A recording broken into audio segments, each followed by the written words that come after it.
Acaba de comenzar en Roma el Sínodo de los Obispos dedicado a los jóvenes y a la pastoral vocacional. Es un sínodo que surge, que empieza en medio de la polémica. Una polémica, en primer lugar, externa. Estos últimos meses se han conocido numerosísimos casos de abusos por parte de sacerdotes a menores de edad. Se han conocido en determinados países, lo cual no significa que solo sea en esos países donde esta tragedia, esta desgracia ha tenido lugar. Y eso, repito, ha generado tensión porque algunos han dicho que no era el momento de hacer este sínodo, sino que quizá hubiera sido mejor cambiar el tema y reflexionar sobre el papel de los obispos. De hecho, un obispo, el que tenía que venir representando a la Conferencia Episcopal holandesa, se ha negado a acudir. Luego, el sínodo tiene en su interior también tensión, es el enfrentamiento entre dos líneas, unos que buscan el acercamiento de los jóvenes a Cristo y que se plantean si eso no se podría hacer suprimiendo la moral sexual o partes esenciales de la moral sexual, y otros que hablan en cambio de que la fidelidad a Cristo tiene que estar por encima de todo. Bien. Y luego otro elemento esencial en este sínodo es que por primera vez en la historia un sínodo va a ser deliberativo. Es decir, los sínodos nacen como un organismo de consulta por parte del Papa. Se reúnen, tratan un tema, le ofrecen sus conclusiones al Santo Padre. Al principio las conclusiones eran también secretas. El Papa las toma, asume lo que él quiere y después elabora un documento que es una exhortación apostólica, que ese documento papal tiene el rango de magisterio ordinario. Es decir, ese documento enseña, obliga a la Iglesia. No como un dogma de fe, pero sí es magisterio ordinario. Por primera vez esto ha cambiado por una decisión del Papa hecha pública pocos días antes de que empezara el sínodo. Y ahora los sínodos ya no serán consultivos, sino que serán deliberativos. Es decir, lo que el sínodo apruebe es magisterio ordinario, con la condición, naturalmente, de que eso que apruebe el sínodo sea después firmado por el Papa. Esto no ocurría hasta ahora en la Iglesia Católica, excepto con los concilios. Los concilios, efectivamente, elaboraban unas conclusiones, unos documentos que se convertían en magisterio ordinario cuando el Papa los firmaba. Esta condición de que el Papa tenía que firmarlo sirvió, por ejemplo, en el caso del Vaticano II, para que Pablo VI hiciera llegar a los que estaban elaborando los documentos aquellas cosas que a él no le gustaban, con la advertencia de que si no se modificaban no iba a firmar esos documentos. Entonces se llegó a un consenso, se llegó a un acuerdo, y al final el concilio elaboró las grandes constituciones, Lumen Gentium, por ejemplo, y después el Papa las pudo firmar.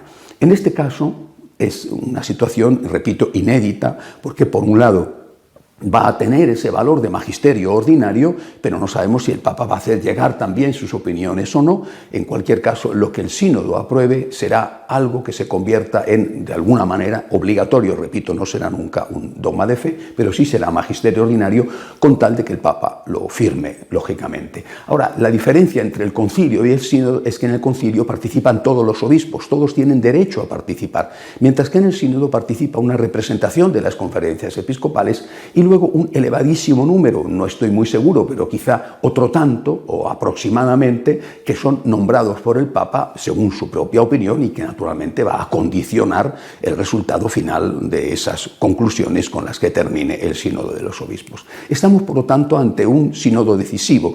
Por un lado, el enfrentamiento interno, que es en el fondo lo que se viene arrastrando en la Iglesia desde el Concilio Vaticano II, y por otro lado el hecho de que por primera vez en la historia un sínodo va a tener carácter, lo que apruebe un sínodo y sea ratificado por el Papa, va a tener carácter de magisterio ordinario.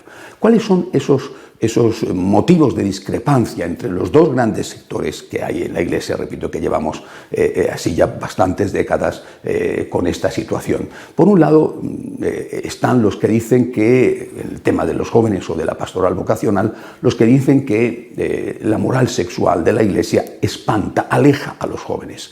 No creo, no tengo ni idea de lo que va a pasar, el sínodo acaba de comenzar, pero no creo que lleguen al extremo de decir que ya no es pecado, pues, por ejemplo, convivir sin casarse, o que ya no es pecado tener relaciones homosexuales, o que ya no es pecado pues ir con prostitutas, o que ya no es pecado el adulterio. No estoy seguro de que eso no va a ocurrir. Vamos, sería extraordinaria sorpresa que eso sucediera, sino que más bien es probable que, digo, es probable, yo no tengo ni idea de lo que va a pasar porque el sínodo está comenzando, pero es probable que se vaya por la línea en que terminó los sínodos anteriores y fue recogida el Amoris Laetitia.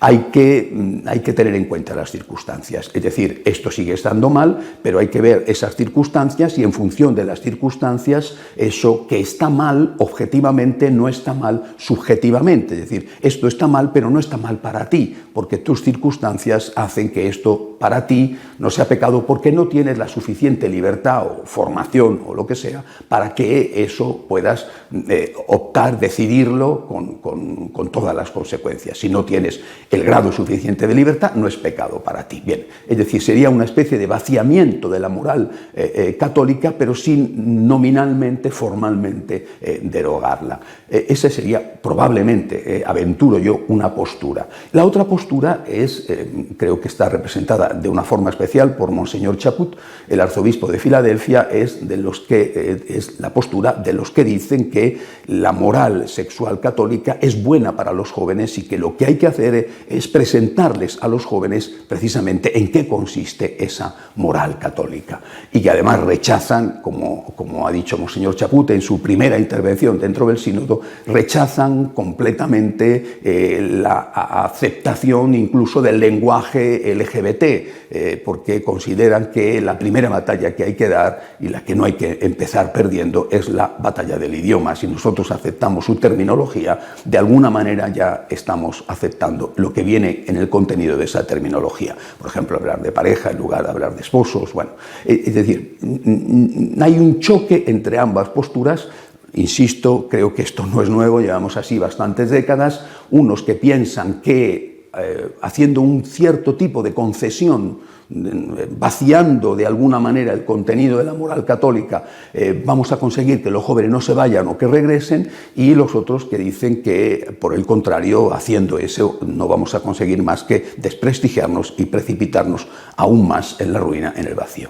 Creo que hay que tener en cuenta dos cosas. Primero, lo que ha sucedido fuera de la Iglesia Católica. Eso creo yo que es muy importante, porque este debate nuestro es relativamente nuevo, repito, llevamos ya unas cuantas décadas así, pero cada vez se hace más explícito el debate, y creo que en este sínodo ya se ponen todas las cartas sobre la mesa, además con la posibilidad de que lo que allí se apruebe sea magisterio y sea obligatorio. Pero en el fondo esto no es más que la copia de lo que ha sucedido en las iglesias protestantes llamadas históricas, los luteranos, los anglicanos, o llamados también episcopalianos, metodistas, reformados o calvinistas, o también se llaman en algunos sitios presbiterianos. Bueno, es decir, ¿qué ha pasado con estas iglesias? Porque podemos fijarnos en el resultado. Este debate lo tuvieron ellos hace, además, ya mucho tiempo. Sirvió el vaciamiento de los contenidos morales, especialmente moral sexual y de la familia, sirvió para que esas iglesias se reforzaran, para que hubiera más fieles en sus templos, para que hubiera una acogida a todos estos grupos y la gente acudiera más, tuvieran una más exitosa pastoral vocacional. La realidad es que no. Y esto es la realidad, no es que a mí me parece que, no, esto es la realidad. Es decir, las iglesias protestantes históricas, que no hay que confundir con las sectas, las iglesias protestantes históricas, luteranos, calvinistas, episcopalianos, esas iglesias que han aceptado todo. Hay obispas, no solo obispos, hay obispas homosexuales ejercientes, bueno, lesbianas, bueno. Esas iglesias que han aceptado todo, esas iglesias están todavía mucho peor y tienen una crisis aún más grande que la Iglesia Católica, empezando porque tienen una crisis interna de amenaza de división, como sucede entre las iglesias anglicanas de África y las iglesias anglicanas episcopalianas de Estados Unidos. Es decir, ese camino de decir, cuanto más vaciemos del contenido de nuestras exigentes normas morales, especialmente en el campo sexual, más gente vamos a tener. Eso en las iglesias protestantes ha fracasado rotundamente. Creo que esto hay que tenerlo en cuenta si lo que se pretende de verdad es acercar las personas a Cristo. Pero por encima de cualquier argumento sociológico, yo creo que hay un argumento más importante. Y pienso Pienso en los mártires de cualquier época, no solamente los de los primeros siglos. Pienso en los mártires de las víctimas, por ejemplo, del nazismo en Alemania, o de las víctimas del comunismo. Ahora el Papa estuvo recientemente en Lituania y elogió a las víctimas del comunismo allí, no digamos en Polonia, en tantos otros países. Pienso en los mártires. Ellos, lo que tenían delante, su experiencia es que no solamente morían ellos como ser humano, o morían ellos y sus amigos, sino que la Iglesia era derrotada y que por lo tanto no había esperanza, no había futuro. El poder del imperio o el poder de Stalin era tan fuerte que parecía que todo iba a acabar. Y sin embargo, prefirieron ser fieles a Cristo y morir. Ser fieles a Cristo y correr el riesgo de desaparecer. No, primero la fidelidad a Cristo, después el éxito. El éxito es muy importante. El éxito no es un éxito profesional, no es un éxito de dinero. El éxito para nosotros es que la gente se acerque a Cristo, que la gente esté con el Señor, que es el Salvador, nuestro Salvador. Bueno, pero si resulta que yo, por disminuir las exigencias morales del propio Cristo, no exigencias impuestas posteriormente por la Iglesia, etcétera, sino las exigencias que emanan directamente del Evangelio y que están no solamente en el Evangelio, sino, por ejemplo, en las cartas de Pablo. Si yo, rechazando esto, pensando que así voy a acercar más a las personas a Cristo, me encuentro, en primer lugar, con que eso no es así en las otras iglesias que ya lo han hecho, y en segundo lugar, me encuentro con que estoy, en el fondo, rechazando al propio Cristo. ¿Cómo voy a acercar a las personas a Cristo si me estoy avergonzando, al menos en parte, del propio Cristo, de las enseñanzas de Cristo? Es absurdo. ¿Qué producto quiero ofrecer e incluso regalar? ¿Qué producto quiero ofrecer si yo mismo no lo aprecio? Es decir, si yo considero que lo que enseña el Señor es impracticable, ¿cómo voy a convencer a alguien de que se acerque al Señor? Incluso ese al cual le estoy ofreciendo una amplia rebaja, incluso ese dirá, pero es que da igual porque por poco que me pidas, el producto no me interesa en absoluto. Y no me interesa en absoluto porque el primero que lo devalúas eres tú, al estar vendiéndolo a tan bajo precio. Creo que es importante en este contexto y en este momento decisivo de la historia, y digo decisivo y lo digo con todo lo que eso significa, especialmente, repito, porque las conclusiones de este sínodo serán magisterio ordinario y habrá que cumplirlas. En este momento decisivo de la historia, lo primero es fijar nuestra mirada en Cristo. No fijar nuestra mirada en el éxito, sino fijar nuestra mirada en Cristo. Nada tiene valor si no es por Cristo y con Cristo.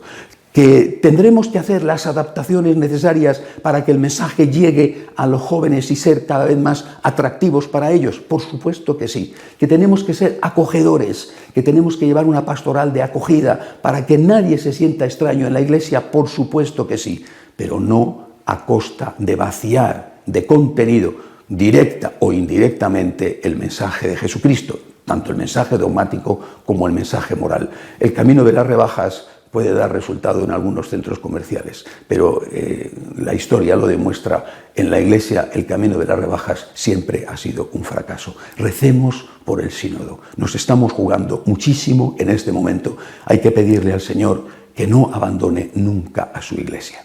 Hasta la semana que viene, si Dios quiere.